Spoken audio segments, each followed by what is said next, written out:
Hi guys, good morning. So I'm now in my work again. And take a look, I'm making so many scrambled egg kasi ngayon ang guest ay marami, katulad kahapon. So yan ang guys, ang mga ginawa kong tinapay. Tingnan nyo, ang dami. Pero sa tingin ko kulang pa yan kasi gagawa pa ako mamaya. For 100 people. Kasi kahapon na-shock ako eh. Ibig sabihin na bigla kasi hindi ko inakala na darating 100 people. Akala ko for 67 lang. Kaya, yan, ready na ako. Kaya bigla yung aking, pagod na pagod ako kahapon.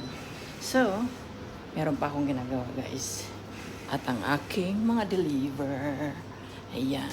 Pero ngayon, no problem na kasi na-prepare ko na lahat ng aking dapat gawin. Oh, diba guys? Kasi alam mo na, pag hindi tayo prepare, mabibigla tayo, bigla na lang, siyempre, makakaramdam tayo ng pagod.